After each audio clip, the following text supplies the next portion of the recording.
con la siguiente sesión.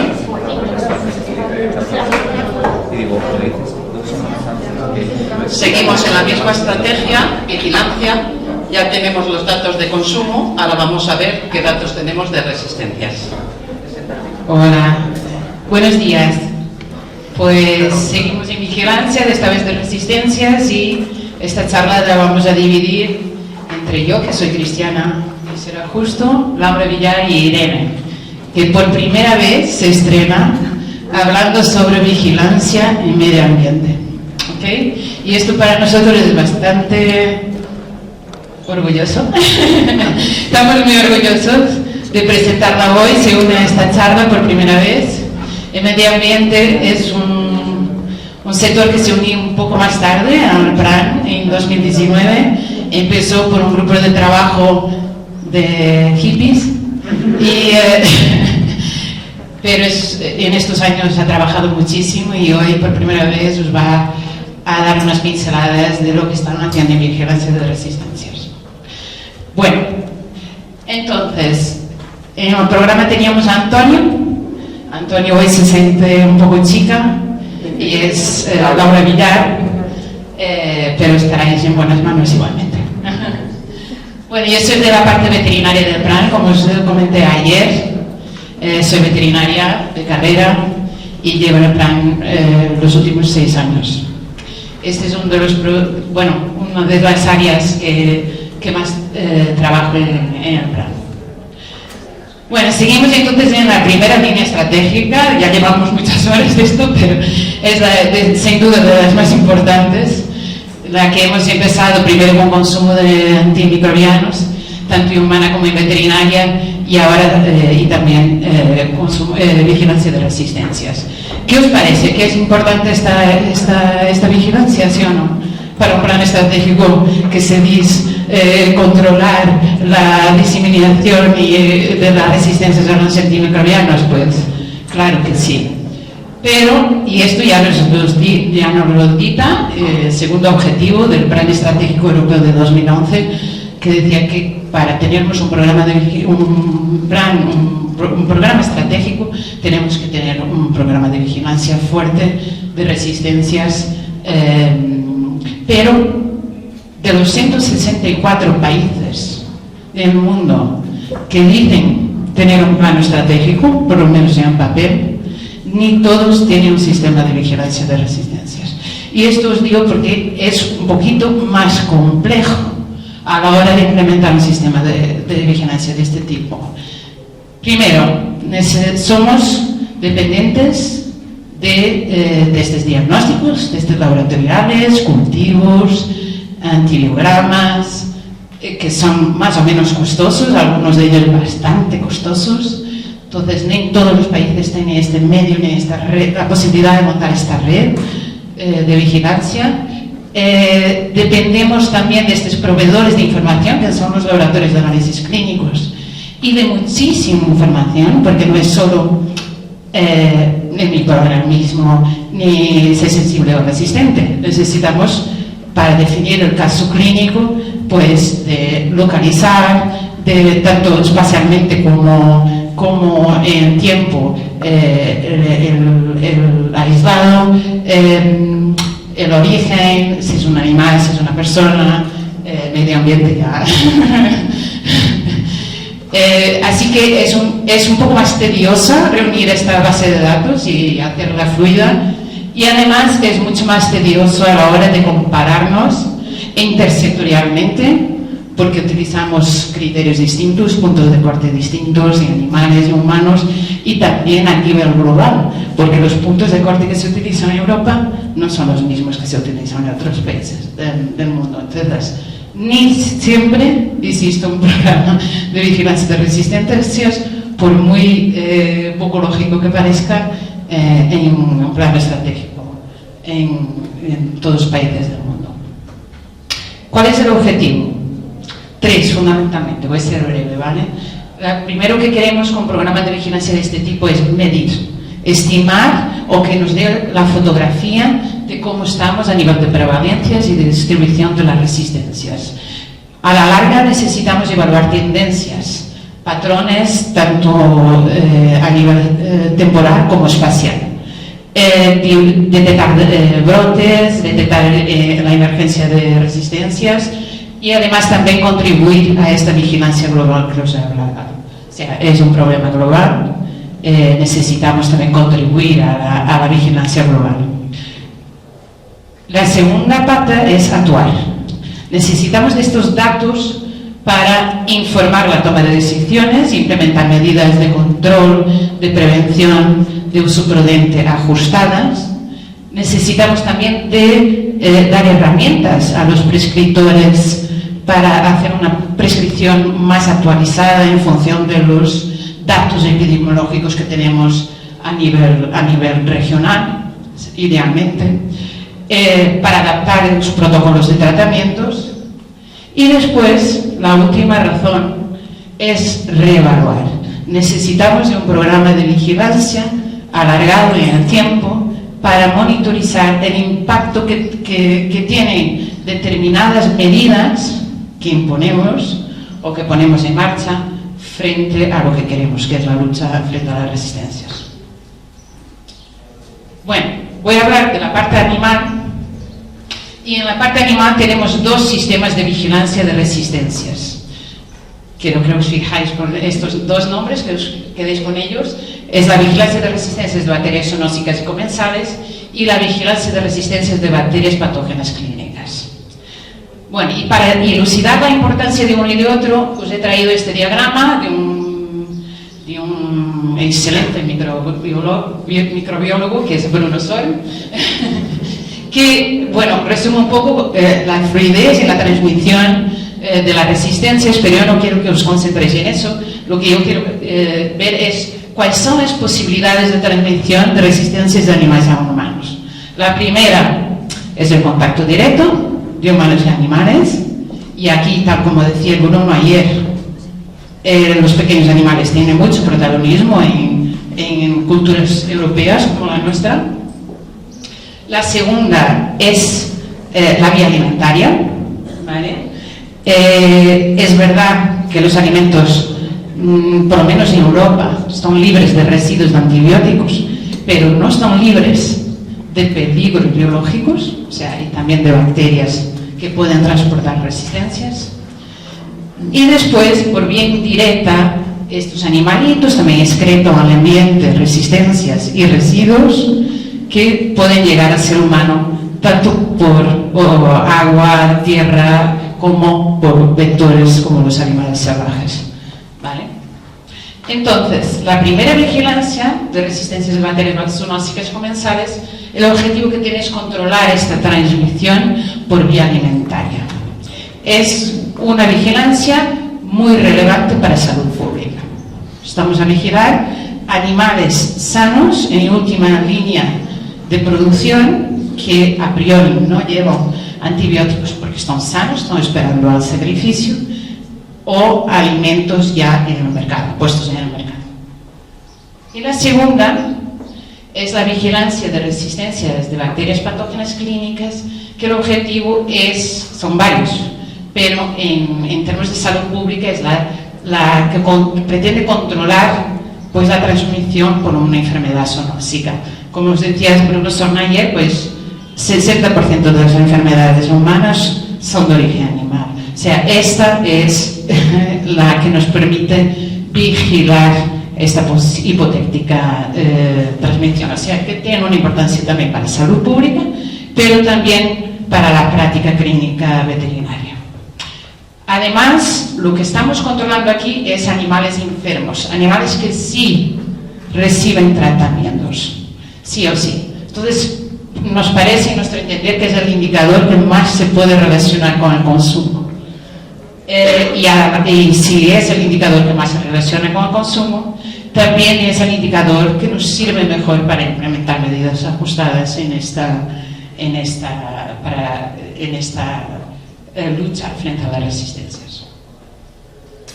Bueno, pues la primera, la vigilancia de bacterias zoonóticas comensales, es una vigilancia obligatoria en Europa, ¿vale? Desde 2013 todos los Estados miembros tienen obligatoriamente que tener un programa de vigilancia de este tipo, por la decisión de 2013/652, ¿vale? Que posteriormente fue derogada por la decisión de ejecución de 2020/1729, que hace la armonización de esta vigilancia desde 2021 hasta 2027. Así que todos los Estados miembros tenemos una hoja de ruta muy bien establecida de lo que tenemos que vigilar, dónde y cómo y cuándo, ¿vale? Es lo que llamamos una vigilancia activa. Tenemos una hoja de ruta y intentamos que sea una vigilancia lo más uniforme posible y más representativa posible a nivel nacional, territorial y a nivel también de especies, del tipo de muestras que se hacen. Además, cada Estado miembro tiene que poner en marcha este muestreo a nivel nacional, analizar estos datos y después también publicar informes con tendencias y posteriormente mandar estos datos a la entidad europea que recompila estos datos, que es la EFSA, ¿vale? A nivel nacional es el Ministerio de Agricultura y AESA los responsables por esta vigilancia. O sea, es externa del PRAC, no es de la competencia de la EFSA. Bueno, como os dije, es una vigilancia activa, tiene una hoja de ruta bien establecida, se vigilan animales o productos alimenticios dichos sanos, ¿no? Animales sanos, o en última línea, o ya en matadero, en canales, o también productos ya puestos en el mercado o en puestos de control fronterizos. Además, sabemos qué es lo que queremos encontrar, como por ejemplo microorganismos comensales como salmonella, zoonósicos como salmonella, campylobacter, o comensales como el coli, enterococos, o microorganismos más específicos como el coli productora de beta-lactamasas o carbapenemasas. Bueno, pero sabemos qué es lo que tenemos que buscar y dónde y cuándo. O sea, por ejemplo, en los años pares se muestrean agricultura, aves de engorde, pavos y aves de puesta, y en los impares porcinos y bovinos. Bueno, pues a nivel nacional, la ESA y el MAPA se encargan entonces de recompilar estos datos y de publicar informes. Aquí tenéis, por ejemplo, los últimos 2 informes que han publicado y los links donde podéis encontrar esta información más específica. Y a nivel europeo, tanto la EFSA como el CDC recompilan y analizan los datos y establecen indicadores tanto en humanos, animales como en alimentos. Y luego una aplicación que tiene la EFSA que recomiendo muchísimo si alguien tiene interés, porque es una aplicación bastante interactiva, fácil de buscar y obviamente está abierta al público. Donde podéis buscar toda esta información a nivel europeo, por país, por microorganismo, por producción, etc. Bueno, y ahora la segunda vigilancia, que es de bacterias patógenas clínicas. A nivel nacional hemos lanzado esta red esta vigilancia, este proyecto en octubre de 2021 desde el PRAC, dentro del marco del PRAC, y somos unos de los pioneros a nivel europeo de establecer una red de vigilancia como esta. A nivel europeo se está también cocinando, tal como en la parte humana, establecer una red europea de vigilancia de este tipo de bacterias también, a que llamamos el ERSVET. Llevamos una serie de años cocinando y estableciendo muchísimas reuniones y criterios a nivel europeo, y se está haciendo dentro de la EUGAMRAI. Luego mi compañera María os va a hablar mucho más sobre esto y el punto en que estamos, pero bueno, decir que esto ya viene de la EUGAMRAI 1 y continúa con la EUGAMRAI 2, y la idea es también hacer una red europea que en un futuro podrá también ser obligatoria.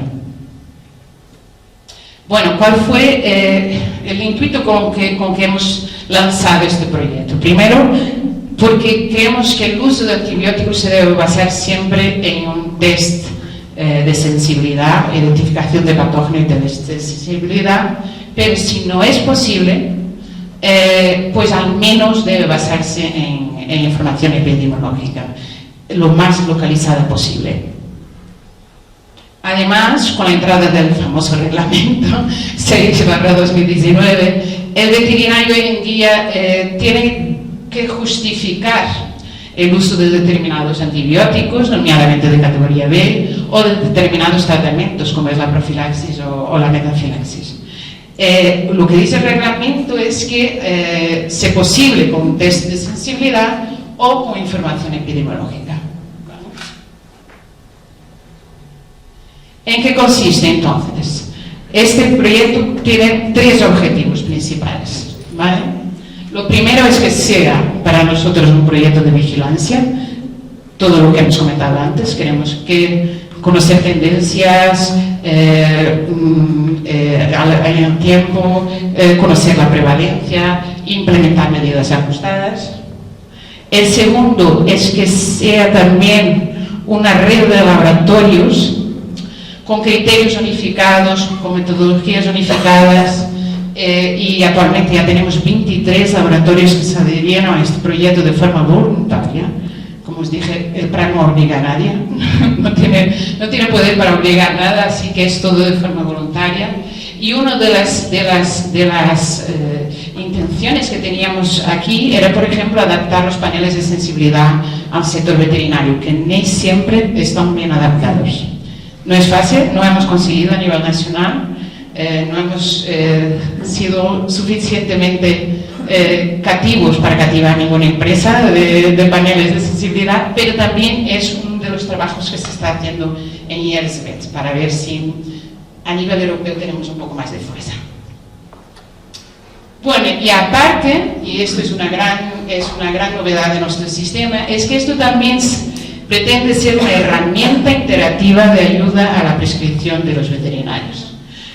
Lo que queremos es que esto luego se vuelque a una aplicación, a una base de datos, que esta información vuelva al veterinario de forma agregada para ayudarle en la prescripción de antibióticos. Bueno, pues ¿cómo se procesa? Hasta hoy, el veterinario, cuando tenía un caso, enviaba una muestra al laboratorio y el laboratorio le enviaba un informe de resultados, donde basaba su tratamiento en ese informe. Ese informe le ayudaba en ese caso específico, eventualmente en casos parecidos a posteriori, pero se quedaba por ahí en un cajón eventualmente. Lo que queremos es incorporar los resultados en una base de datos y que juntamente con más veterinarios, más casos, se haga un mapa epidemiológico, que es lo que llamamos mapa epidemiológico, con información agregada y vinculada a la especie, a la localización, a la región, a recomendaciones de tratamiento. Esto es importante para justificar esos grupos de antibióticos que tenemos que justificar en veterinaria, pero también creemos para auxiliar el veterinario en la prescripción, pero no sustituye un test de sensibilidad, ¿no?, más específico para ese caso. Es importante para nosotros en aquellos casos, por ejemplo, en que tenemos que esperar a un resultado y antes tenemos que estar a un tratamiento, ¿vale? Entonces puede ser un dado con información epidemiológica bastante útil para orientar al veterinario. Bueno, tenemos la herramienta, es de acceso limitado. Tanto las autoridades como los sectores nos han pedido que tenemos que garantizar que no sea abierto al público, porque es una información bastante sensible, que caiga en manos de quien no la entienda muy bien. Así que solo los veterinarios que participan aportando datos tienen acceso a la aplicación, ¿vale? Pero una vez entrando, pues tendréis filtros, podéis filtrar la información por línea temporal, por localización, por especie, bueno, sin fin de posibilidades, y la aplicación os enseña tanto en forma de gráfica como de mapa, como de matriz, ¿vale? Toda esta información. He traído un vídeo, no sé si es mi técnico me puede ayudar, que os vamos a enseñar un poco las tripitas de esta aplicación, que nos parece también súper chula.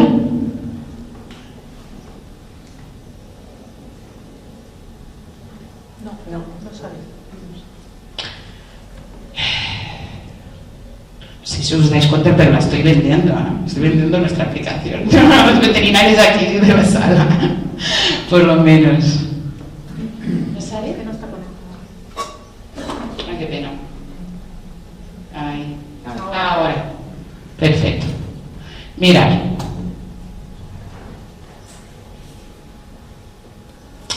Primero, ¿cómo tenéis acceso? En la nuestra página web, ya os dije, para acceder hay que participar con algún laboratorio que tenemos de los 23 adheridos y aportar datos a la aplicación. Pero bueno, una vez que tenéis el usuario y la password, pues es acceder, registrarse o poner el usuario y contraseña.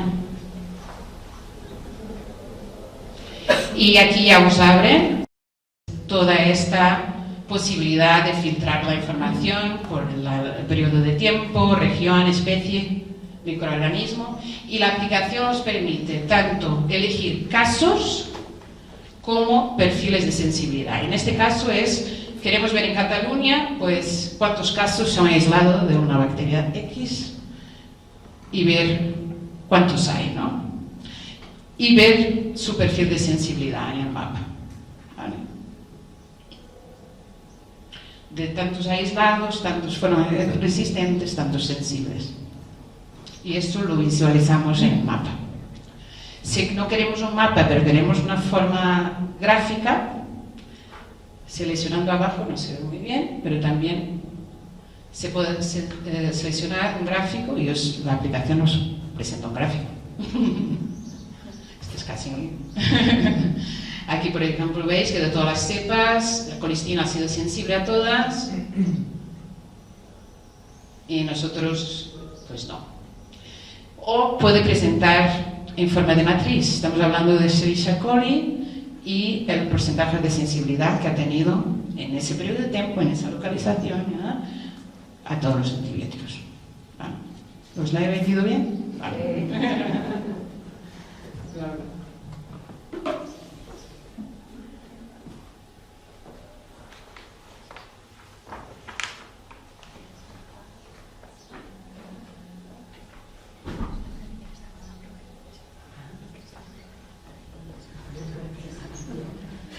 Bueno, pues ahora vamos a hablaros de la vigilancia de la resistencia. Espera. No se ha pasado igual. De la vigilancia de las resistencias en salud humana.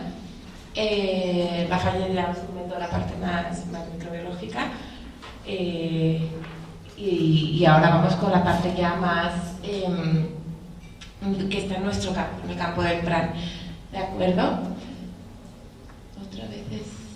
Ahora, simplemente por hablaros, estamos hablando de programas, de redes, simplemente por la importancia que tiene que toda esta información vaya a algún sitio para uso de todos. Entonces aquí tenemos EARSnet, que es la red que comentaba Cristiana, pero en veterinaria quieren que se llame EARSVET. En humana se denomina EARSnet, European Antimicrobial Resistance Surveillance Network, por las siglas así que tienen un sentido.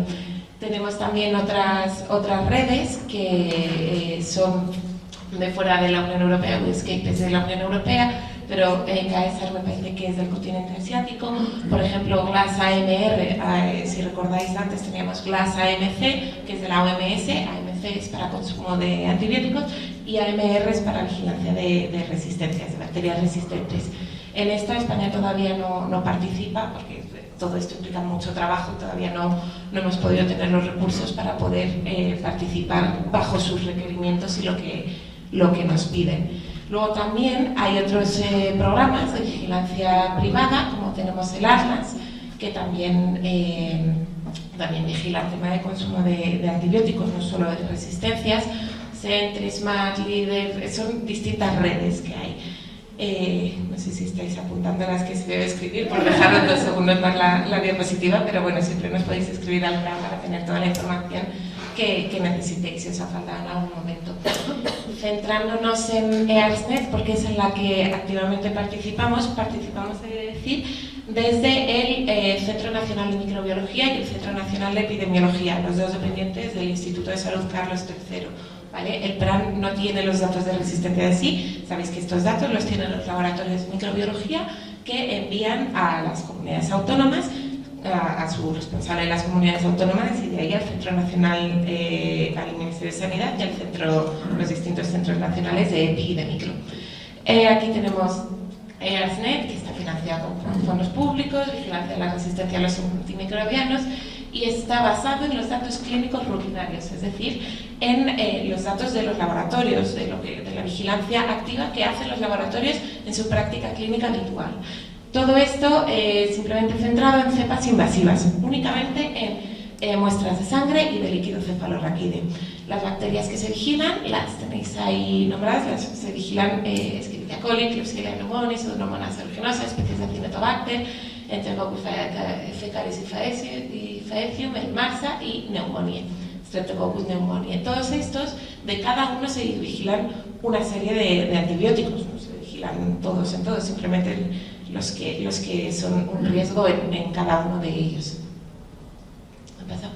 Este informe, como todos los informes al final europeos, se va publicando anualmente. La diferencia con este de vigilancia es que se publica a 2 años vista, es decir, este es publicado en el 2025 con los datos del 2023, porque ya sabéis que es mucho más difícil la infraestructura y todo, el obtener unos resultados validados finalmente que podamos enviar a Europa.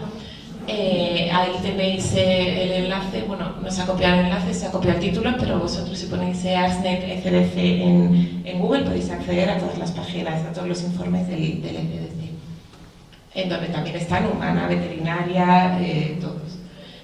También es muy útil el atlas que tienen, es un atlas interactivo en el que vosotros tenéis un mapa donde podéis seleccionar. Aquí ya he preseleccionado España para ver todos los datos, pero como veis tenéis todos los países. Tenéis también el indicador, que sería la resistencia a los antimicrobianos, las bacterias, el antibiótico que estamos queriendo mirar y qué es lo que queremos mirar. En este caso hemos seleccionado las resistencias, los aislados resistentes. Y aquí es donde pone el porcentaje. En este caso sería un 4,3% de aislados de Klebsiella resistentes a carbapenems. Por resumiros un poco este informe, en la parte en la que hemos aumentado también hay una parte buena en la que hay aislados que han reducido su resistencia respecto al 2019. Pero bueno, por deciros la parte que ha aumentado, desde el comparado 2019-2023, ha aumentado la resistencia de Escherichia coli a cefalosporina de tercera, la de Klebsiella pneumoniae a fluoroquinolonas, ha aumentado el MARSA y también ha aumentado Enterococcus faecium resistente a vancomicina. Todo esto ya sabéis que es el contexto epidemiológico que tenemos luego que poner con distintos factores, pero bueno, la información cuantitativa está aquí. Con todo ello, el CNM también realiza su propio informe de vigilancia. Este es el informe nacional, donde podéis encontrar más especificada toda la situación nacional, no solo los datos resumidos, por así decirlo, que enviamos a Europa. Aquí, como podéis ver, ha participado en la red de vigilancia EARSnet nacional 40 laboratorios. El número de aislados por hospital, veis que el mínimo ha sido 54 y el máximo de 1.542 aislados, es decir, estamos ya viendo los rangos. En el primer cuartil 375, mediana de 518, tercer cuartil 766, para que veáis la diversidad. Al final no todos los laboratorios son igual de grandes ni tienen la misma capacidad, pero bueno, por hacer la foto general. En total ha habido en el 2023 23.027 aislados que se han enviado, recuerdo, de sangre y de líquido cefalorraquídeo, solo de muestras invasivas. De nuevo, ahí abajo tenéis también el enlace del informe, pero bueno, por no perderos el enlace, si necesitáis cualquier cosa nos podéis preguntar, si Google o ChatGPT no lo encuentran por nosotros. En cuanto a la vigilancia ya nacional, De nuevo estamos aquí. Esta vigilancia, recuerdo que está todo centralizado también en el Ministerio de Sanidad. Nosotros, el PRAN pertenece a la agencia, depende de la agencia, y la agencia depende del Ministerio de Sanidad. Entonces estamos todos trabajando en conjunto. La parte de la vigilancia de las resistencias está en el PRAN, está externalizada en el CAES, el Centro de Coordinación de Alertas y Emergencias Sanitarias, el de Fernando Simón, y el Centro Nacional de Micro, el Centro Nacional de EPI. Pues aquí tenemos los protocolos de vigilancia de enfermedades de declaración obligatoria, que la red de vigilancia se denomina RENAVE. Aquí tenemos las resistencias a especies de Campylobacter, resistencias de Mycobacterium tuberculosis. Por otro lado, también tenemos unos protocolos específicos de bacterias multiresistentes, en este caso del Sistema Nacional de Vigilancia de IRAS, infecciones relacionadas con la asistencia sanitaria, ¿vale? Las nosocomiales, que digamos así. Estas son las siglas que las veréis repetidas en varios sitios. Aquí que se vigila las enterobacterias productoras de carbapenemasas, Staphylococcus aureus resistente a medicina y Clostridium difficile, no por ser una bacteria resistente, sino por todo lo que implica su tratamiento y su patología de cara a las resistencias a los antimicrobianos. Luego también ahí tenéis repetido EARSnet con todas las muestras que se cogen. También tenemos Eurogas, que se envían datos por el CNN, la Food and Waterborne Disease and Zoonosis Network, que como decía Cristiana, al final sí está todo relacionado, todo en One Health, para bien o para mal. Y aquí se vigila, se envían los datos del CNM al CEFI, se vigilan especies de Salmonella y de Campylobacter, por hacer un resumen de los datos nacionales que compartimos. Como veis, me encantan los gráficos del flujo de la información, de quién tiene la información inicial y quién va, y quién la trata y cómo va. Desde las comunidades autónomas y los laboratorios de microbiología informan a las comunidades autónomas. Todo esto está también englobado dentro de la Red Nacional de Laboratorios de Vigilancia de Resistencias a los Antimicrobianos. Toda esta información las comunidades autónomas las transmiten al Ministerio vía CAES y a través del programa CIDIES gestionan la información. Todo esto está englobado dentro de RENAVE. Y ahí, como veis, es donde implica al Instituto de Salud Carlos III, de los que el CNM y el CNE son dependientes. Con todo ello, comparten los datos a nivel europeo, a nivel nacional, hacemos nuestros respectivos informes y los comparten también con el PRAN para que nosotros hagamos difusión, basemos nuestro trabajo en la evidencia que han encontrado en esos informes. Vale, ahora vamos con RedLabra también. Simplemente un poquito por ver documentación. Hicimos desde el PRAN un documento marco de vigilancia nacional de las resistencias a los antimicrobianos. Lo podéis encontrar también en la página del PRAN. En este documento, pues, los objetivos eran estimar la resistencia a nivel nacional, ver la evolución del patrón, nuevas resistencias, programación de prevención y control, como objetivos muy generales, pero ya vamos centrando todo en un documento marco. Y por otro lado sale también el documento marco del Sistema Nacional de Vigilancia de las Infecciones relacionadas con la asistencia sanitaria, las IGAS. Este ya salió desde el Ministerio. Al final los objetivos son similares y, como os digo, esa es la base de la vigilancia. La RENAVE, que está donde está controlada por el CAES y el ISTI, y el ISTI, que dentro de donde se engloba el CNE y el CNF. Vale, este es el primer documento que os comento, salió en julio del 2021, se aprobó en el Consejo Interterritorial del Sistema Nacional de Salud, en el que todas las comunidades autónomas dan ok a todos los documentos públicos que requieran esa aprobación. Y se publicó en el documento marco del plan. Como veis, no voy a entrar porque se establece en su día el grupo de trabajo, estableció qué microorganismos vigilar, qué antibióticos vigilar para cada microorganismo, el tipo de muestra, todo basado, como decían antes los compañeros, en criterios educados. También colabora COESAN en la elaboración de este documento. Y el siguiente, todo esto venía por la creación de la red de laboratorios para la vigilancia de los microorganismos resistentes. Finalmente se acabó llamando RedLabra, publicado en marzo del 2019 y de nuevo por la misma vía. ¿Qué es RedLabra?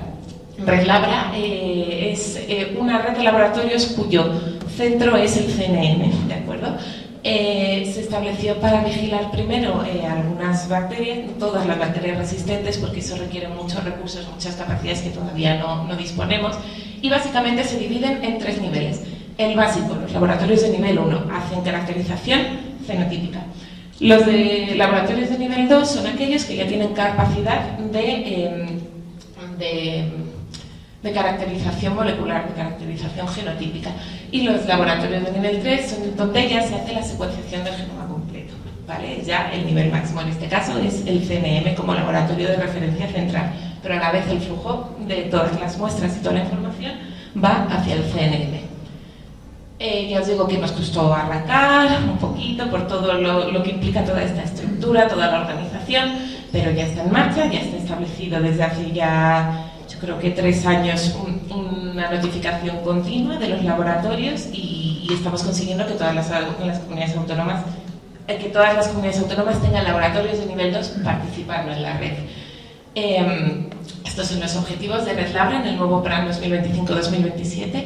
Mejorar la vigilancia cooperativa y multidisciplinar, promover la integración de la secuenciación del genoma completo, fomentar la implementación de Red Labra con otras iniciativas nacionales, es decir, que esto no se quede en una parte, sino que integremos toda esta información y todo este trabajo. Y también la formación de los profesionales de los laboratorios, formación continuada y actualizada. Y todo ello, repito, en el contexto de RENAVE. Recuerdo, CAES, ISTI, CNE y CNM.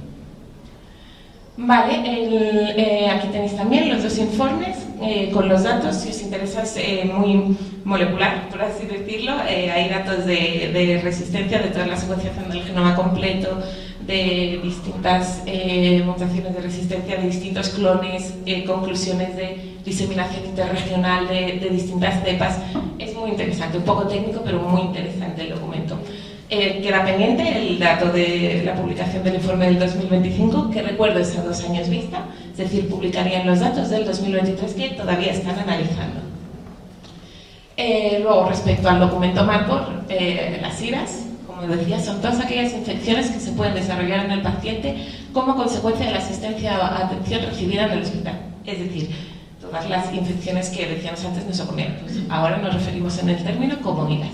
Y es muy interesante la encuesta de la prevalencia de estas IRAS en los hospitales de España, esta encuesta que se realizó, en la que, como podéis ver, aquí arriba, intento señalarlo con flechas, pero se difuminan un poco, el 46% de los pacientes ingresados tiene al menos un antimicrobiano pautado. El 46% de los pacientes ingresados. Esto recuerdo que son datos del 2018-2019. Luego, aparte, los tipos de infecciones tratadas con antibióticos, el 25% de ellas eran de las vías respiratorias. Y el 7% de los pacientes ingresados presenta al menos una IRA. Es decir, el 7% de todos los pacientes ingresados presenta al menos una infección relacionada con la asistencia sanitaria. La mayoría son prevenibles, otras no tanto, por eso también trabajamos mucho en el tema de la prevención de estas infecciones, pero una vez estas infecciones se han establecido, donde tenemos que actuar es en la parte del control de los PROA, que como hemos dicho, contaremos más adelante. Otros estudios de vigilancia en BIN y EPINE. En BIN está llevado por la Sociedad Científica SNICIUC de UCIs y de intensivistas, y EPINE lo lleva la Sociedad Española de Medicina Preventiva, Salud Pública y Higiene. En BIN es europea también, en BIN-ELIX es la parte europea, por lo cual tenemos aquí otra red europea de datos de vigilancia, y EPINE es de las enfermedades nosocomiales en España, un estudio nuestro, nacional propio. Diferencias, así por encima, simplemente EPINE es un corte de prevalencia, un momento específico del año, se toma una foto fija de las infecciones que hay en ese momento y ahí es donde se recogen todos los datos. ¿Qué datos? De prevalencia de IRAS, de uso de antimicrobianos, microorganismos y patrones de resistencia, siendo así una foto de la situación que permite detectar las IRAS en un momento dado del tiempo y así poder ver tendencias anuales de ese corte de prevalencia anual y simplemente ir identificando las variaciones. Esto es en todos los hospitales, o sea, en todo el hospital, por así decirlo. ¿De qué se diferencia en BIN? En BIN es únicamente en las UCIs. Como sabéis, las UCIs son unos entornos que tienen su propio entorno especial por el tipo de paciente, por el tipo de tratamiento que se hace al paciente, con, por ejemplo, sondajes, con intubaciones, que implican otros riesgos para el paciente relacionados con las IRAS. Entonces, los dos estudios son similares, uno en hospital completo, otro en UCI. Uno es un estudio de prevalencia, un corte de prevalencia, y el otro es un estudio de incidencia, que es un reporte continuo de datos, pero midiendo lo mismo: incidencia de las IRAS en UCIs, días de dispositivo, como decía, intubaciones, sondajes vesicales, y el ver las IRAS asociadas a esos dispositivos. ¿Por qué es importante? Porque son prevenibles, muchas de ellas. Entonces es importante discernir cuáles han sido para poder incidir en medidas preventivas de la infección, y también de microorganismos y patrones de resistencia. Todos tienen informes públicos, os podéis meter a consultarlos también. Son informes con muchas tablas, con muchos datos, pero de nuevo, soy una enamorada de los datos, así que os digo que son muy interesantes. Luego también tenemos esta línea en el PRAN, en planes pasados, pero también en este nuevo PRAN, que es la vigilancia. Hablábamos de la vigilancia de las resistencias, pero esto es también la vigilancia de estas infecciones relacionadas con la asistencia sanitaria. ¿Por qué? Porque muchas de ellas acaban siendo por microorganismos resistentes. Todo está unido, no solo nos centramos al final en vigilar aquellas infecciones que han sido producidas por microorganismos resistentes, sino con todas. De nuevo, en colaboración con el Ministerio, con CAES, CNE, CNM. Los objetivos es continuar con el desarrollo de la implementación de los módulos de vigilancia, que ¿cuáles son? Infección de localización quirúrgica, prevalencia de IRAS en hospitales, IRAS en UCIs, de nuevo en BIN y EPINE, IRAS de microorganismos multiresistentes, aquí ya sí que especificamos, y luego brotes de IRAS para el control. Finalizar la estandarización de las distintas variables de los protocolos y participar en estudios nacionales e internacionales enfocados en esta vigilancia, así como objetivos generales. Bueno, muchas gracias. Pues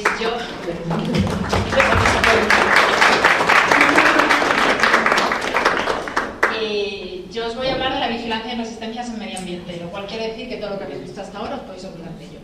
No vale. Hasta ahora sí que es verdad que me gustaba decir que somos los hermanos pequeños del PRAN, pero va a ser la última vez que repita esta frase, porque hoy es verdad que es la primera vez que a nivel nacional presentamos un proyecto de vigilancia de resistencias en medio ambiente. O sea, estamos avanzando mucho.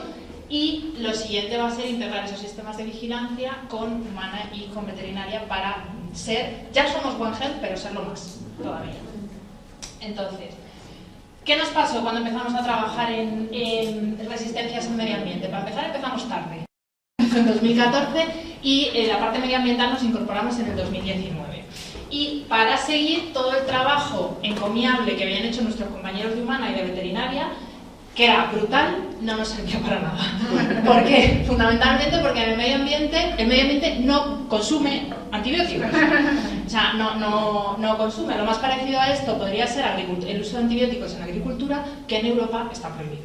Por lo tanto, el medio ambiente no consume antibióticos. Y además teníamos otro problema, que es que los actores implicados en el posible control no se parecen en nada a los que intervienen en humano y veterinario, que son principalmente profesiones sanitarias. En el caso del medio ambiente, los sanitarios son importantes, por supuesto, no voy a decir que no, pero quizá están a la par que, por ejemplo, actores que a priori no pensaríamos que tienen algo que decir en resistencias, como pueden ser los gestores de aguas, los gestores de estiércoles. Esas personas, o sea, esos actores, habitualmente le hablabas de resistencias y decían, no, perdona, si esto es una cosa de médicos y de veterinarios, en todo caso.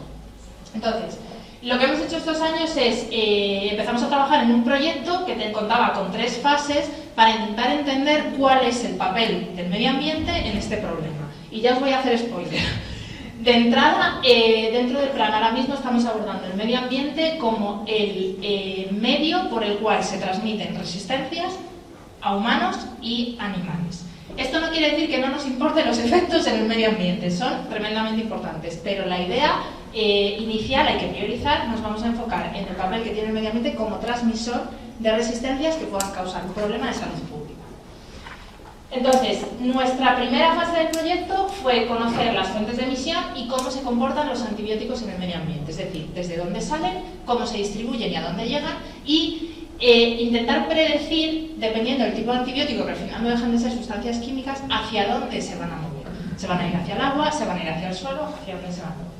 Con esa información Nuestra idea era empezar a monitorizar bióticos y abióticos, es decir, empezar a monitorizar antibióticos y determinantes de resistencia, genes y bacterias resistentes en el medio ambiente. Ya veréis ahora que nos encontramos con algún inconveniente. Y la última fase fue realizar un análisis de riesgos y evaluar los impactos en salud pública. Como todos los proyectos se han ido modificando, porque en función de los resultados que íbamos obteniendo, pues nos dimos cuenta de que teníamos que abordar el problema desde otra perspectiva. ¿Por qué no pasa? Entonces, hemos terminado con la primera fase, hemos terminado en la segunda y actualmente nos encontramos en la tercera. ¿Qué ha resultado de estas tres fases? Una serie de informes técnicos, teóricos, que están publicados en la página web del plan, los tenéis disponibles, que nos han ido llevando hacia donde estamos ahora. El primero de ellos, que es nuestro es el niño bonito.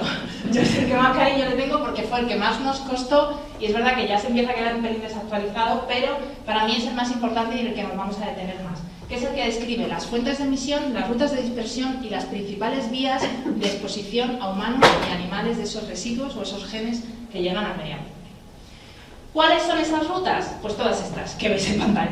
Vamos a intentar desgranarlas desde el principio. La primera, la fuente industrial, la fabricación de antibióticos. Esta fabricación genera una serie de residuos que, dependiendo de donde se encuentre la planta de fabricación, pueden ir directamente al agua, como es en el caso de terceros países que directamente vierten los residuos al agua, eliminando del orden en algunos casos de 32 miligramos por litro de ciprofloxacino, o en el caso de países, vamos a decir, más desarrollados, como son la Unión Europea, esos vertidos o esos residuos de fabricación normalmente van a colector, van a la depuradora de aguas residuales y de ahí al agua, lo cual ya al menos tenemos un pequeño cribado. La segunda fuente de emisión, la fuente de emisión urbana. Hospitales, pacientes enfermos que no están hospitalizados y no nos olvidemos de los animales de compañía, que no son la fuente más importante, pero están ahí. Los hospitales, normalmente en el hospital se administra un antibiótico, ese antibiótico se administra bien, fenomenal, o sea, como tiene que ser, siguiendo las guías adecuadas de nuestros compañeros, pero ese antibiótico se metaboliza y se excreta. Se excreta a través de aguas residuales que llegarán, porque no sale, a una depuradora de tratamiento de aguas residuales. Dependiendo de la eficiencia que tenga esa depuradora para tratar los antibióticos, llegará en mayor o menor proporción al agua. Y del agua se distribuirá por distintos métodos, escorrentía y demás, al suelo. Lo mismo pasa con los pacientes en casa, los pacientes a los que les administramos un antibiótico y se lo toman estupendamente porque siguen rigurosamente las normas, igual se metaboliza, va a aguas residuales y de aguas residuales lo tendríamos en agua y posteriormente al suelo. Si en vez de usar el punto SIGRE tiramos los antibióticos por el váter, pues pasa lo mismo. Llegan al agua y después al suelo y a más concentración. Por último, los animales de compañía. Yo no dudo que aquí todos somos megacívicos, todos recogemos las cacas y las depositamos en nuestro contenedor. Pero no nos olvidemos de los pises. Los pises normalmente no se recogen de ninguna manera, se lavan a través de estas máquinas de limpieza de las calles y esos residuos pues normalmente van al alcantarillado, agua residuales, agua y suelo. Obviamente, este porcentaje es ínfimo en comparación con el de hospital y el de uso humano. Y por último, la fuente agrícola. Aquí tenemos multitud de tipos, como ha dicho Cristina antes, como tenemos todo tipo de animales, tenemos todo tipo de opciones. Animales de producción, terrestres. Empezamos por los terrestres. Tenemos los intensivos y los que se crían en extensivo. Los que se crían en intensivo, los estiércoles normalmente se recogen y esos estiércoles se utilizan como enmienda agrícola. O sea, se utilizan en el campo para abonar los cultivos. Perfectamente legislado, o sea, es legal, se puede hacer. Esa enmienda agrícola nos llegaría, pasaríamos por debajo del agua, nos llegaría al suelo directamente, que cuando llueve, por fenómenos de escorrentía, nos puede llegar a aguas profundas y aguas superficiales. Y de agua otra vez al suelo, y así cerramos el ciclo, mientras el residuo del antibiótico persista. El residuo, los genes y la bacteria resistente. Por otra parte, tenemos los animales que se crían en extensivo, en el campo directamente. En ese caso, las excretas pues se hacen donde estén, en el campo donde estén los animales. Igualmente las tenemos ya en suelo y del suelo al agua. En este caso, la proporción sería en menor cantidad. Y por otro lado, tenemos los peces, la acuicultura. Dependiendo del sistema acuícola que tengamos montado, la exposición va a ser distinta. En sistemas acuícolas tierra adentro, que suelen ser sistemas perfectamente cerrados y controlados en los que tenemos una gestión del agua, ese residuo lo vamos a poder controlar de alguna manera y la emisión está controlada por las autoridades. Entonces, efectivamente va a llegar al agua porque los vertidos se hacen en agua, pero tenemos un cierto control. En sistemas acuícolas abiertos, los que están en el mar, que no sé si los habéis visto, pero son redes en las que están todos los peces allí, los tratamientos antibióticos se vierten al agua del tirón, mezclado con alimento. Entonces, pues ya los tenemos en el... Ya están ahí, en el medio. Entonces, hemos hablado de las principales fuentes de emisión, las principales rutas de dispersión, que suelen ser aguas y suelos, pero el hecho de que los antibióticos o los determinantes de resistencia salgan al medio ambiente y se dispersen, no quiere decir que nos vayamos a exponer a ellos. Los humanos, y además aquí siempre surge la misma pregunta y a todos os pone muy nerviosos. ¿Cómo nos podemos exponer? Y repito, esto es eminentemente teórico. ¿Por qué lo digo esto? Porque tenemos la suerte de vivir en Europa, en un país bastante desarrollado en el que tenemos bastante control de los alimentos y de la potabilización del agua. Pero teóricamente, la principal fuente de exposición a humanos de estos residuos o de estos genes de resistencia que llegan al medio ambiente sería el agua de bebida y el recreacional. Aquí tenemos unos sistemas de potabilización excepcionales que son bastante eficaces, si bien no están específicamente enfocados a eliminar residuos de antibiótico y genes de resistencia, pero son bastante eficaces. Pero el agua recreacional, el agua de baño, puede ser un problema. Puede ser un problema potencial. Estamos todavía evaluando qué problema puede ser. No me refiero al agua de la piscina, que está perfectamente clorada y que tenéis controlada. Me refiero al agua de un embalse o aguas recreacionales en las que está permitido el baño, pero que son aguas, es un río, es un curso de agua, al fin y al cabo. Por otro lado, a través del suelo nos podemos exponer a través de los cultivos. Sobre todo el consumo de vegetales crudos que hayan podido crecer en campos tratados con estiércoles que puedan contener, o sea, quiero decir que hay que pasar una serie de barreras, puedan contener un residuo antibiótico, un residuo de genes de resistencia, podemos tener una potencial exposición. El sistema de producción de alimentos español es muy bueno para vuestra tranquilidad. Y por otro, nos podemos exponer a través del aire, pero esto sería un caso ocupacional, o sea, gestores de depuradoras, personal que trabaja en la depuradora, personal que trabaja en granjas y demás.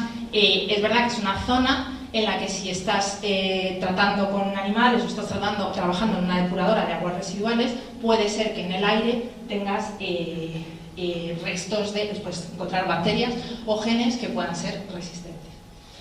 En el caso de los animales, pues como ellos no tienen la costumbre de bañarse, pues la principal fuente de exposición es el agua de bebida. En el caso del suelo, aquí sí que tenemos un problema porque es a través de pastos, cultivos y piensos. La fauna silvestre, para el caso de los animales, es un problema muy importante porque son portadores de genes de resistencia que potencialmente pueden transmitir a los animales de producción. Y el aire, por supuesto, los animales que se crían en intensivo, pues al igual que el operario que trabaja con ellos, están en un ambiente en el que puede haber este tipo de bacterias. Este fue nuestro primer informe, pero en el segundo lo que hicimos fue estudiar las propiedades físico-químicas de determinados antibióticos. ¿Por qué? Porque depende de las propiedades químicas del antibiótico, estos van a tener mayor o menor afinidad por determinados compartimentos ambientales. Me explico, un antibiótico que sea muy soluble es posible que se quede en agua. Pero un antibiótico que tenga mucha capacidad de absorción al suelo, es posible que aunque se metabolice y tú lo elimines por agua residual, tenga tendencia a pegarse al lodo de la depuradora. Entonces no se va a estar emitiendo a través del agua, pero se está quedando en el lodo y ese lodo se echará luego como enmienda agrícola en el suelo. Entonces con este informe y utilizando estas propiedades intrínsecas pretendíamos predecir dónde era más probable encontrar los antibióticos para posteriormente proponer posibles medidas de control. Entonces, bueno, medimos el coeficiente de absorción, la solubilidad, la constante de Henry de 13 antibióticos diferentes. Y os animo a echarle un vistazo, que no me quiero detener, porque tenemos datos del tipo que se muestran en la gráfica. Pues la amoxicilina es muy poco soluble, es muy móvil, se degrada muy rápido, pero curiosamente las directivas de aguas, la primera sustancia que incluyeron a monitorizar fue la amoxicilina, que a nosotros de entrada nos sorprendió muchísimo porque la amoxicilina se degrada muy rápido, o sea, es que no llega casi muchas veces a la depuradora. ¿Por qué se incluye? Porque el uso es tan masivo que la entrada al medio ambiente es constante. Se usa tanto en medicina humana que la entrada al agua es constante. Entonces tenemos este tipo de gráficas para que les echéis un vistazo. Nuestro tercer informe, si os acordáis, nosotros ya pretendíamos empezar a monitorizar antibióticos y genes de resistencia en el medio ambiente. Nuestro primer proyecto piloto lo hicimos gracias al Ministerio de Medio Ambiente, utilizando los datos que se toman para la lista de observación de la Directiva Marco de Agua. La Directiva Marco de Aguas te obliga a hacer una serie de medidas de sustancias químicas y en los últimos años han estado incluyendo antibióticos. Pues nosotros utilizamos los datos de 2015 y de 2018 en la que se medían macrólidos, amoxicilina y ciprofloxacino. Los resultados, voy a ir muy rápido, fueron los que se muestran aquí. Tened en cuenta que se toman muestras en un momento puntual, una vez al año, una única vez al año, y bueno, pues el mapa es el de ese momento puntual en esa vez al año. Las medidas se hacían en efluente, es decir, lo que sale de la depuradora, y en medio receptor, agua superficial, en el río, aguas abajo de la depuradora. Entonces, pues bueno, pues ese año salieron que las mayores concentraciones las tenía Valencia, Alicante y Zaragoza, pero en cambio, cuando te ibas al medio receptor, resulta que las mayores concentraciones las tenía Alicante, pero salía a la palestra Vitoria y Albacete. Quiere decir, estos resultados no tienen ninguna relevancia para la toma de decisiones, porque para nosotros fue un proyecto piloto que nos sirvió como aproximación a la metodología y cómo hacer las medidas. Pero tú no puedes basar tu toma de medidas en una única muestra anual en la que a lo mejor era agosto y el río iba con muy poco caudal. Entonces, nos sirvió como aprendizaje para lo que, no es lo que no tenemos que hacer, pero bueno, para desarrollar una metodología de toma de muestras y de análisis mucho más fiable. El tercer informe, que no ha salido todavía, pero está a punto de salir, es sobre el determinante biótico. Lo que pretendíamos era monitorizar genes de resistencia en aguas residuales. Pero nos dimos cuenta de que no podemos empezar a monitorizar genes de resistencia si no sabemos cómo hacerlo. O sea, quiero decir, primero teníamos que definir qué genes y qué bacterias queríamos medir, cómo las íbamos a medir, dónde las íbamos a medir y por qué las íbamos a medir. Entonces, dimos, entre comillas, un paso atrás para establecer precisamente eso, establecer qué metodología usar, qué vas a medir, dónde lo vas a medir en función del objetivo que tengas. El medio ambiente es muy amplio y ya solo si lo que tienes es un objetivo de salud pública o tienes un objetivo ambiental, tus dianas analíticas cambian. No es lo mismo pensar, tener cuidado con lo que posiblemente, o sea, no es lo mismo querer ver a lo que va a estar expuesto el ser humano que lo que le hace daño al medio ambiente, que puede no coincidir. ¿Cuáles son los siguientes pasos? Pues desarrollar una metodología de evaluación de riesgo con un enfoque en salud pública y dar los primeros pasos en la monitorización ambiental de genes de resistencia, que eso es lo que os voy a presentar justo ahora. ¿Cuál es la metodología de evaluación de riesgos? Al principio me estoy ahogando. Al principio. Sí, gracias. Al principio os decía que las exposiciones al ser humano teóricas son las que veíais en la tabla anterior, pero hay que hacer una probabilidad relativa. O sea, ¿qué posibilidad hay de que el ser humano se vea expuesto a genes de resistencia a través del agua de bebida o a través del agua recreacional? Entonces, eso es lo que pretendemos hacer en esta metodología de evaluación de riesgo. Ver dónde está nuestro mayor riesgo para poder tomar medidas de control donde esté ese mayor riesgo. Que puede ser el agua residual, puede ser el agua recreacional, no me lo preguntéis porque no lo sabemos todavía. Entonces, y luego además estamos trabajando muchísimo en todo el contexto europeo que al final de esta tarde os lo contaré. Uy, se ha movido. Sí, es que se mueve. Pero bueno, nuestro primer proyecto de monitorización en resistencia. Es un proyecto que se ha hecho en el contexto IONET, que es la European Environmental Information and Observation Network, Está bajo la coordinación de la Agencia Europea de Medio Ambiente y eso fue un proyecto piloto que unó a 14 países y 3 instituciones, la Agencia Europea de Medio Ambiente, la EFSA y el JRC. Teníamos de mandato hasta 2024, ya hemos terminado de hecho, y lo que pretendía era hacer un estudio piloto de la presencia de resistencias en aguas superficiales. La idea era, primero, reunir a expertos en resistencias y medio ambiente en todos estos países, en toda la Unión Europea, pero no participamos todos, y establecer un sistema armonizado de monitorización y de comunicación de resultados. No nos importaba tanto el resultado como acordar una metodología común, acordar unas dianas analíticas y acordar cómo esos resultados se iban a comunicar a lo largo de toda la Unión Europea para que fueran fácilmente interpretables y sacar conclusiones a nivel europeo. Por lo tanto, no era tanto el resultado como todo el proceso anterior para luego ya decir, vale, esto así es como lo tenéis que hacer, ahora empezar a medir en el medio ambiente. Y bueno, también se hizo inicialmente un mapeo de planes sistemáticos de monitorización en todos los Estados miembros, a ver qué estaban haciendo otros Estados miembros para monitorizar el medio ambiente, y ya os digo que poco, en general. O sea, esa fue la conclusión del estudio. ¿Qué se planteaba en el plan de monitorización? De aquí hay un dato muy importante, y es que este estudio no estaba financiado. Se lo financiaba cada país. Entonces, fuimos bastante abiertos en tanto y cuanto dónde coger las muestras y el número de muestras que había que coger. Porque al no tener financiación no puedes exigir mucho. Entonces, daban de opciones coger muestras aguas arriba de la depuradora, en la depuradora, a la salida de la depuradora, aguas abajo y en aguas de baño. Todos los países nos quedamos en la salida de la depuradora y aguas abajo, pero España también recogió a la entrada de la depuradora, porque nos parecía que ya que íbamos a invertir en un proyecto así, era importante saber cuál era la eficiencia de la depuradora, porque no es lo mismo lo que te entra que lo que te sale de la depuradora. Entonces, tomamos muestras en dos depuradoras de España y en 2 medios receptores aguas abajo.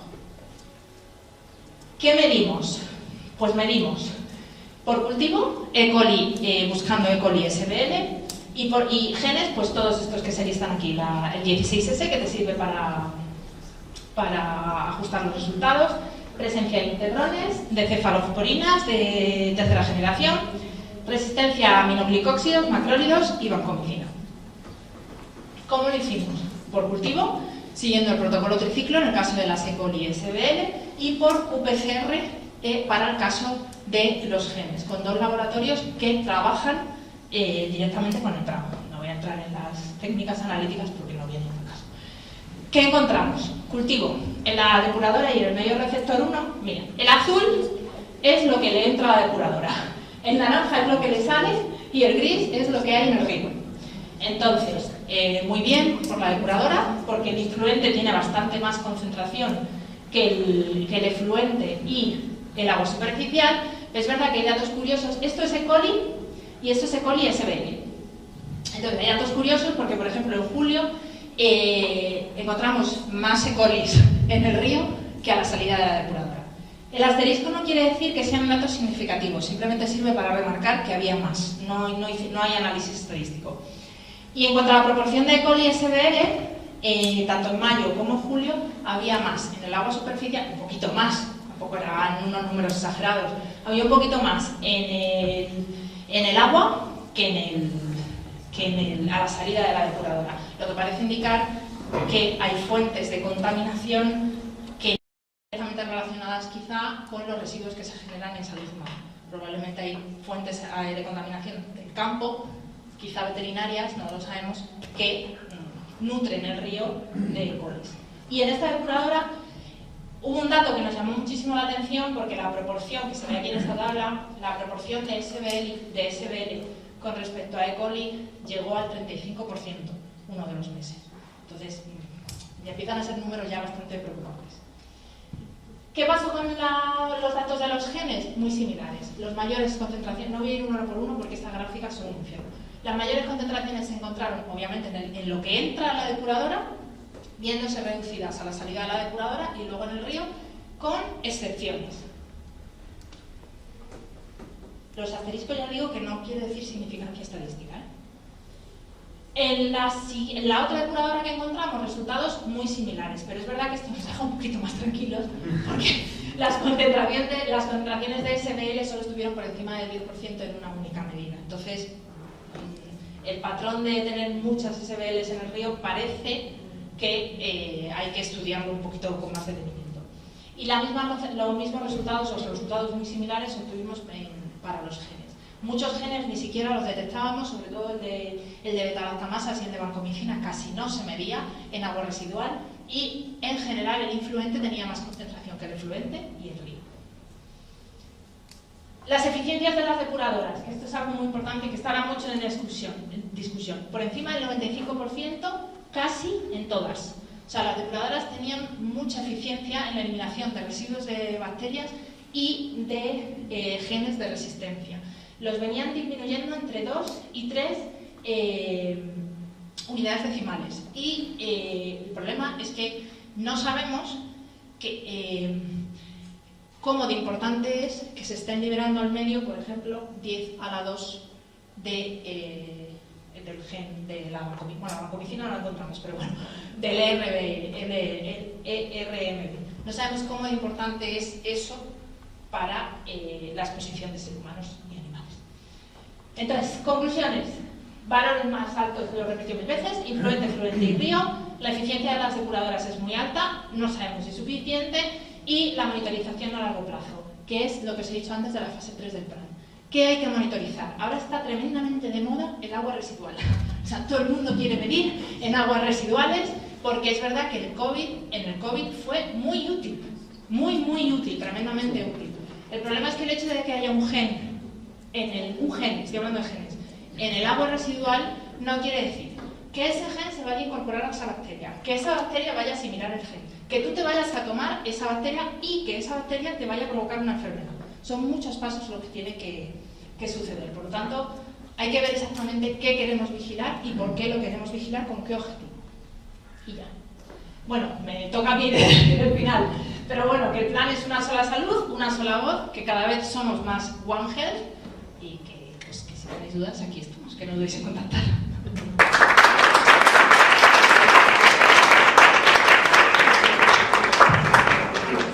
Bueno, podéis seguir bañando en los ríos de momento, hasta que tengan los siguientes datos. De momento, aprovechar este verano. ¿Tenéis alguna pregunta?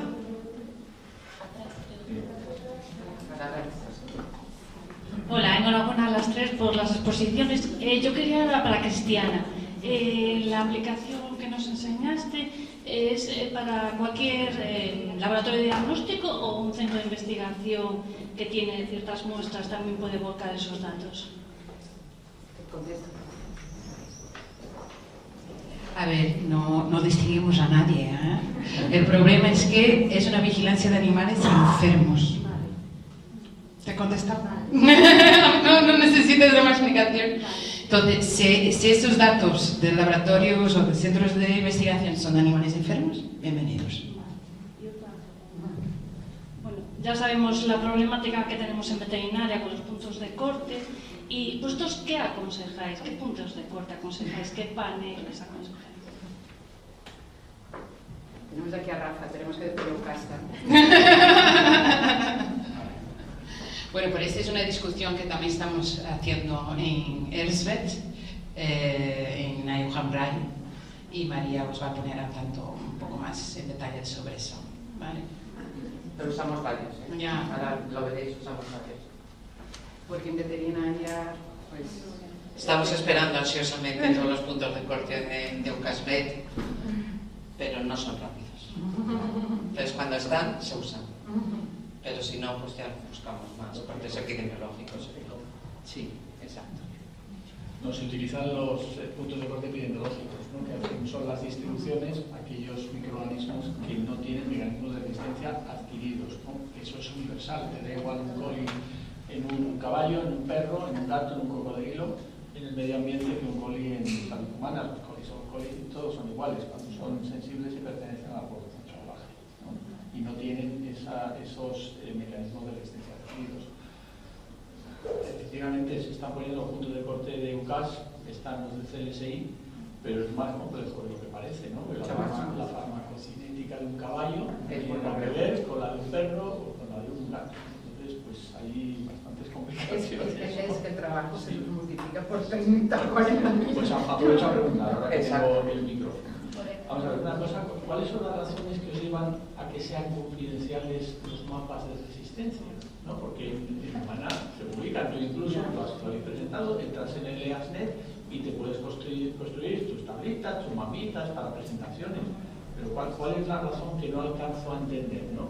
Porque probablemente más confidenciales serían los de medio ambiente, ¿no? Que podrían crear alarma social de aquello que se está eliminando en los hospitales y demás. Animales de producción, a la salud por la economía. Se puede usar y decir, por ejemplo, España es una potencia en porcino. Mira los niveles de resistencia que tienen en España. Y sinceramente te digo, lo tenemos así, yo no estoy de acuerdo. Empezamos con los datos de consumo, que yo recuerdo que cuando empezamos decían, no los publiquéis, nos van a hundir, no sé qué. No, al revés. Lo que hemos hecho es mejorarlo. Yo estoy convencida que si los publicamos, que si son públicos, no solo no va a pasar nada, sino que vamos a tener buenos datos. Pero los sectores de producción, sobre todo el sector porcino, es el que más nos pidió y nos dijo además que si no era así, que ellos no querían participar, por lo cual decimos así. Aparte que el mantenimiento de la confidencialidad, tal como lo habéis puesto, porque el que provee los datos puede acceder, va a ser muy difícil mantenerla, ¿no? Que alguien lo ponga en una presentación, A ver, el veterinario tiene primero acceso a todos sus datos, que los tiene ahí almacenados como esto y puede sacarlos. Y luego tiene acceso de forma agregada al Si él los quiere usar porque está haciendo una tesis y los voy a usar, los va a poder coger y los va a poder publicar, cosa que a mí, insisto, no me parece mal. Y luego las comunidades autónomas también tienen acceso a sus comunidades autónomas, que también lo pueden publicar. Sí, tenemos varios perfiles de usuario en función de si es una comunidad autónoma, si es un veterinario.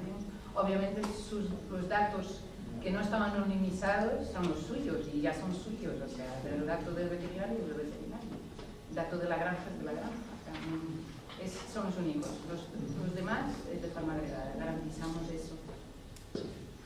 Bueno, yo creo que terminarán siendo públicos cuando logremos convencer al sector porcino. ¿Alguna pregunta más? Es que la columna es complicado. ¿Quién? Hola, no sé si me veis, que estoy aquí atrás. Ay, qué vergüenza, venga. Bueno, yo voy a dar un poco de contexto, soy Ana y trabajo como ayudante de investigación en INDEAGUA y justamente estoy metida en todo esto de ambiental, buscar bacterias resistentes y ARGs mediante QPCRs. O sea que sé mucho de qué has hablado y demás. Entonces mi pregunta es, aquellos alimentos que llegan de fuera de la Unión Europea, por ejemplo, que nos llegan mucho de Marruecos y demás, es verdad que hay muchos que están regados con aguas que han pasado por depuradoras y demás.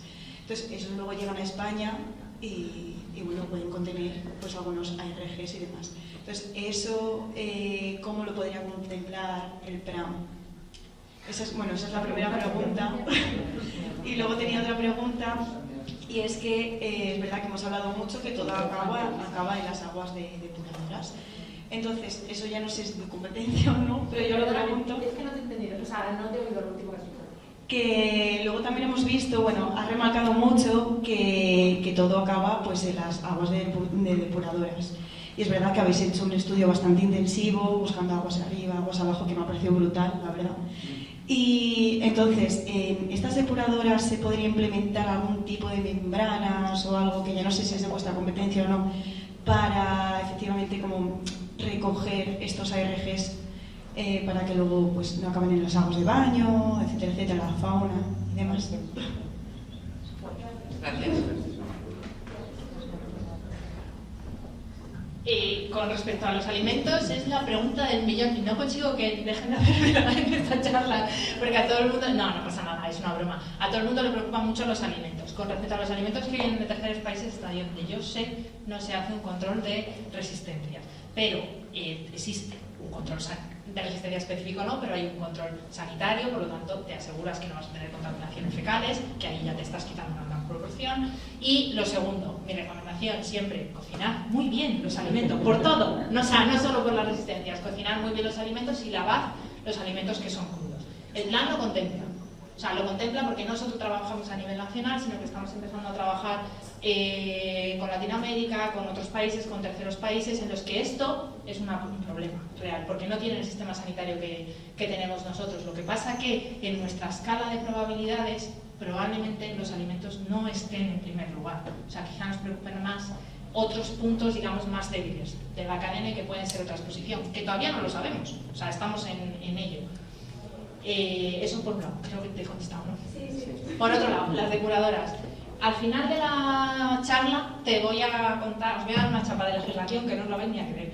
Pero en la Directiva de Aguas Residuales, que ha entrado en vigor en diciembre, ya contempla las resistencias. Pero no solo la Directiva de Aguas Residuales, todo el paquete legislativo de aguas contempla el problema de las resistencias. Y exigen tratamiento cuaternario, que es el que elimina bacterias y genes, en las depuradoras que tienen más de 150 habitantes equivalentes, que muchas ya lo tienen por sistema, pero en las que no lo tengan, lo tienen que implementar. O sea, eso es lo que pretende la legislación europea para reducir el problema de resistencias en aguas. Espera, porque había allí antes otra pregunta, ¿no? Gracias. Sí. Salvador. Es para Irene también la pregunta. Pero Creo que todos los años las confederaciones hidrográficas sí que publican como unos informes de la calidad de las aguas de baño, sobre todo a nivel de bacterias totales. No sé si también E. coli. Enterobacterias. Sí, pero no sé si se ha valorado desde el plan pues una colaboración con ellos y que sean como vuestro brazo armado para que también empiecen a mirar resistencias y antibióticos. Sí, claro. Lo financia Julia. Exacto, probablemente es el antibiograma. No solo se contempla, sino que es una de las líneas estratégicas que tenemos. O sea, estamos en estrecho contacto con las comunidades autónomas para que formen, se unan al plan, porque las comunidades autónomas son parte del plan, pero en el brazo sanitario y en el brazo humano y veterinario. En el brazo de medio ambiente no les gustamos tanto, no sé por qué. Entonces necesitamos las dos ramas que afectan al medio ambiente, que es sanidad ambiental y medio ambiente, porque las competencias de las comunidades autónomas son un infierno y a veces las gestiones de aguas dependen de sanidad ambiental y otras veces dependen de medio ambiente. Y entonces, esa es nuestra primera línea de trabajo en la que estamos teniendo un éxito relativo. Es verdad que no se nos han unido todas las comunidades autónomas. Lo siguiente es que en nuestros programas de vigilancia, el que establezcamos ya, se haga a través de las comunidades autónomas, porque tenemos colaboración con el Ministerio de Medio Ambiente, que ya tiene todo el sistema de toma de muestras para sustancias químicas. Nuestra idea futura es aunarnos a eso y aprovechar al menos el sistema ya montado para empezar a monitorizar resistencia. Para vuestra tranquilidad, algunas comunidades autónomas son muy activas y sabemos que, por ejemplo, Castilla-La Mancha va a aprovechar la toma de muestras de aguas de baño de este año y va a empezar con un proyectito piloto para medir E. coli por cultivo, usando los datos que aunamos, o sea, que armonizamos en Europa. Pero eso es voluntario, o sea, quiero decir, eso es porque ellas tienen la iniciativa. Y además que nosotros tampoco obligamos a nada, o sea, damos recomendaciones, como ya he dicho Cristiano antes. Rafa tenía una pregunta. ¿A mí? Sí, bueno, pero lo más novedoso. Exacto. Es la novedad. Sí, La primera vez. aunque dice que habían nacido, no sé qué, yo creo que está en la adolescencia ya. Sí. Una cuestión, ¿no? Porque claro, os habéis fijado ahora mismo, yo creo que bueno, de forma probablemente acertada, pero empezar a lo que esté a punto es imposible, ¿no? En dos sitios como centinelas, una pregunta, uno era Córdoba, ¿cuál es el otro sitio? Pues no vaya. No, ha puesto Córdoba. Sí, ponía Córdoba, sí. Pues no tendría que ponerlo. Bueno, claro, eso explica a lo mejor un poco el aumento que tú tienes después de haber sido eliminado, ¿no? El aumento de coli que tienes, esos asteriscos que ponía. Claro, Córdoba es un sitio que hace mucho calor en junio, ¿eh? Sí, con lo pero cual allí... Pero en cambio Córdoba eran más bajos. Pero ha puesto Córdoba. Sí, pero estamos hablando del Guadalquivir. El Guadalquivir es un río que tiene mucho caudal todavía. Tiene mucha temperatura también. Y mucho caudal. No, la cuestión mía era la siguiente. En España hay grupos, probablemente no es una información nueva, que la tenéis controlada, que trabajan directamente con los efluentes de los hospitales, y lo están haciendo, con tomas rutinarias. Por ejemplo, está Lorena López Herero en Andalucía, Teresa Coque en nuestro hospital en Ramón y Cajal, yo creo que Germán Bou en La Coruña también lo hace, y yo creo que a lo mejor sería interesante, puesto que son datos que ya tienen, ¿no? Y que son grupos que están trabajando, a lo mejor sumar ese esfuerzo, ¿no? También sitios centinela, no solamente en las depuradoras, sino en la salida de los hospitales, ¿no? Y luego, aquí sí hay una pregunta, si os habéis planteado lo que se llama el dentro del hospital, el indoor, ¿no? Hay un concepto ahora que manejan personas como Teresa Coque, que es la microbiología de interiores, ¿no? El indoor microbiology, que hacen precisamente monitorización del medio ambiente dentro del hospital, ¿no? Por ejemplo, en los sifones, en las UBIs, etc. ¿Os habéis planteado incluir esto en esta parte? No, o sea, por parte. A ver, la primera, los sitios, bueno, quería que fueran anónimos porque para que no pasen estas cosas, porque luego nos riñen. Los sitios eran Córdoba y Teruel. O sea, eran dos poblaciones relativamente grandes. Existen. Y el río Turia la ha liado muy gorda en Valencia a su salida. Entonces, la idea es que fueran anónimos porque solo los elegimos a ellos porque no es fácil entrar dentro de la depuradora. Entonces eran los que al Ministerio de Medio Ambiente, que eran los que entraban, nos facilitaban más la entrada. Es el único, nos lo facilitaban y no nos cobraban, que era una cosa importante. Entonces, no queremos focalizar en los sitios porque un proyecto piloto de no nos sirve para establecer conclusiones. Lo que sí que es verdad que son ríos que no pierden el caudal a lo largo del año. Fluctúa, por supuesto, baja, pero siempre vamos a tener un efecto de dilución, no se queda seco. Entonces, no podemos sacar conclusiones de esa subida ahí, qué estaba pasando. Eso creo. Los grupos de investigación, sí lo contemplamos, de hecho estamos, como digo, venimos un poquito más tarde que el resto, entonces estamos reforzando toda nuestra planet. Entonces estamos contactando con todos los grupos de investigación que conocemos y que nos pueden aportar algo. Puede que no hayamos contado con todos los que has comentado, no, pero si los conoces, les voy a aprovechar la oportunidad para que nos contacten, para que empiecen a formar parte del plan medio ambiente, porque los vamos a necesitar, porque necesitamos esos datos, necesitamos saber qué se está haciendo, porque luego vamos a proyectos europeos y nos dicen, pero es que España no está haciendo nada aquí y necesitamos esa información porque sí lo hacemos. Es que tienen proyectos europeos. Claro. Que los tienen, claro. Pues si les puedes decir que nos contacten para que se unan a nosotros, sería fantástico. A través del CIBEL, de enfermedades infecciosas, están metidos en esos grupos. O sea, que la línea sería a través del CIBEL obtener quiénes son los grupos, a los foráneos, del consejo, de donde sea. Tenemos varios, o sea, tenemos bastantes, pero no sé si son esos concretamente porque no me sé la lista. Y no me acuerdo la última pregunta. No, la microbiología de interiores. No, es efectivamente.